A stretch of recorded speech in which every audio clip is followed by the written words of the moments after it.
नमस्कार विद्यार्थियों, मैं डॉक्टर मानव जैन, सह आचार्य इतिहास विभाग एसपीसी राजकीय महाविद्यालय अजमेर। विद्यार्थियों, आज हमारा जो विषय है बीए पार्ट तृतीय का प्रथम प्रश्न पत्र है और इस अध्याय का नाम है 1761 के उपरांत भारत में मराठों का प्रभुत्व तथा अंग्रेजों के साथ उनके संबंध। विद्यार्थियों, इसकी शुरुआत हम इस प्रकार करते हैं कि तृतीय पानीपत के युद्ध के बाद भारत की जो राजनीतिक अवस्था थी वह यदि देखा जाए तो तीसरा युद्ध गत दो युद्धों से अधिक महत्वपूर्ण था। इसके प्रभाव भारत पर व्यापक रूप से पड़े। इसने भारत के मानचित्र को ही बदल दिया। यह युद्ध अहमद शाह अब्दाली और मराठों के बीच लड़ा गया था।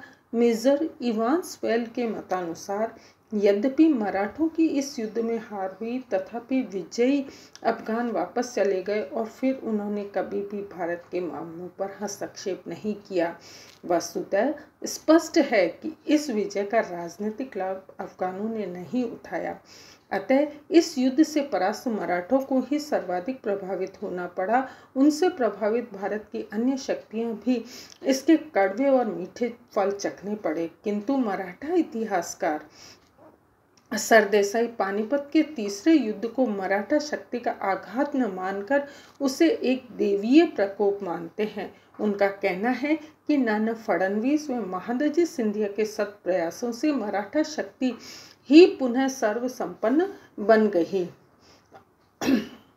1761 में माधवराव पेशवा अवश्य बन गया और वह योग्य भी था। उसने अपने 3 शत्रु हैदर अली, निजाम, बम्बई स्थित मराठों का योग्यता और बहादुरी से मुकाबला किया। किंतु 1772 में उसके चाचा रघुनाथ राव ने गृह युद्ध का माहौल उत्पन्न कर वॉरेन हेस्टिंग को मराठा संघ में हस्तक्षेप करने का अवसर प्रदान कर दिया। तो देखिए, 1772 के बाद मराठों की जो शक्ति है उसमें थोड़ा सा पतन आता है और ये पतन आने वाले भारत के लिए नुकसानदायक सिद्ध होता है। तो विद्यार्थियों, अब हम ये देखेंगे कि मराठा शक्ति में सबसे पहले जो 3 शत्रु थे उनका क्या रोल था। सबसे पहले माधवराव और निजाम के बीच क्या संबंध रहे। चाचा भतीजे के बीच पेशवा पद के लिए हुए गृह युद्ध का लाभ उठाने का सर्वप्रथम प्रयास निजाम ने किया। निजाम ने पेशवा के चाचा रघुनाथ राव से मैत्री कर ली। 1762 में पेशवा को आलेगांव पर परास्त कर दिया, किंतु इस पराजय से पेशवा हताश नहीं हुआ। 10 अगस्त 1763 को उसने निजाम को राक्षस भुवन स्थान पर पराजित किया। यह युद्ध मराठा इतिहास का महत्वपूर्ण युद्ध माना जाता है। निजाम ने सोचा कि मराठा शक्ति पानीपत की पराजय तथा गृह युद्ध में क्षीण हो गई, पर पेशवा की इस विजय ने निजाम की धारणा को कल्पना सिद्ध कर दिया। 25 सितंबर 1763 को निजाम को पेशवा के साथ अपमानजनक संधि करने के लिए विवश होना पड़ा। इस संधि के अंतर्गत निजाम को 22 लाख रुपए वार्षिक के प्रदेश पेशवा को देने पड़े। अगले 32 वर्ष तक वह मराठा शक्ति को चुनौती नहीं दे सका।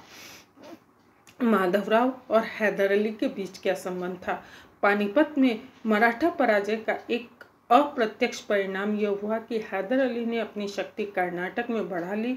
अब मराठा उत्तर में अफगानों से युद्ध में व्यस्त थे। उस समय दक्षिण में हैदर अली अपनी शक्ति को सुदृढ़ करने के लिए प्रयासरत था।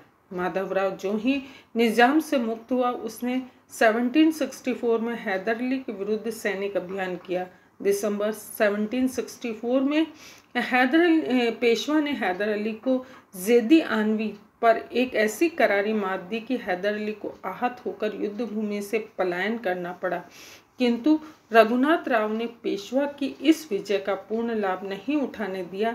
रघुनाथ राव ने जानबूझकर हैदर अली को अनंतपुर की संधि की सरल शर्तें स्वीकार कराकर मराठों के एक प्रबल शत्रु की शक्ति को नष्ट करने से बचा दिया।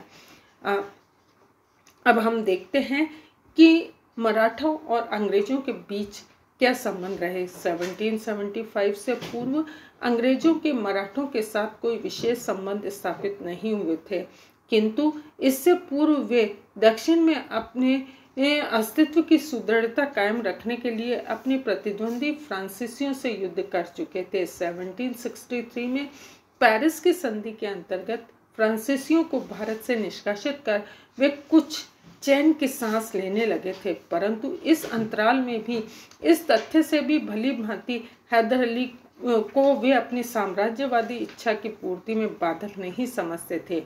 मराठों का प्रभुत्व मुगल सम्राट पर भी था और वे पंजाब से अटक तक पहुंच गए थे। मराठों की पराजय की खबर सुनकर तथा मराठा शक्ति के ह्रास का अनुमान लगाकर अंग्रेज मराठों से संघर्ष करने की सोचने लगे।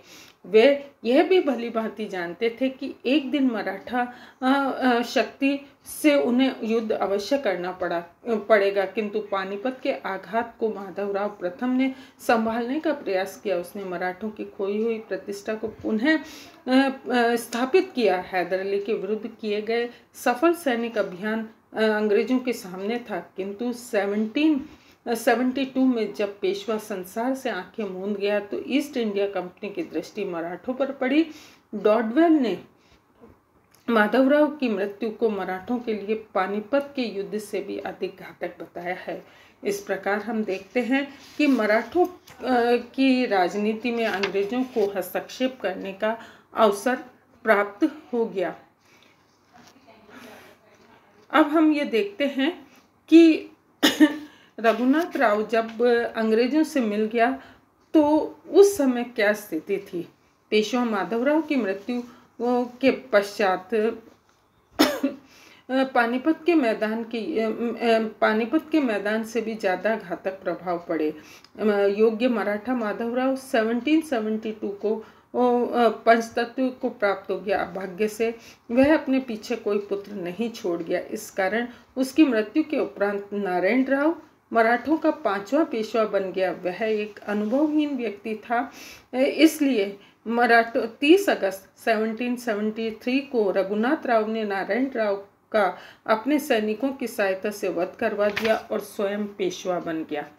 नारायण राव की हत्या का मराठों की राजनीति पर गहरा प्रभाव पड़ा। रघुनाथ महत्वाकांक्षी और विश्वासघाती तो था ही, साथ ही वह कुशल शासक भी नहीं था।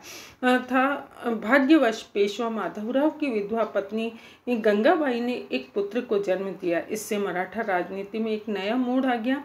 नाना फडणवीस के नेतृत्व में 12 मराठा सरदारों ने एक परिषद पहले ही गठित कर ली थी। उसने नारायण राव के पुत्र को अपना पेशवा मान लिया। यह अल्पवयस्क पुत्र माधवराव द्वितीय के नाम से पेशवा बना। इससे रघुनाथ राव की दशा दयनीय हो गई और उसे पूना छोड़ने के लिए विवश होना पड़ा। वह सत्ता प्राप्ति के लिए अति व्याकुल था, अतः षड्यंत्रकारी दिमाग ने बंबई जाने का विचार किया।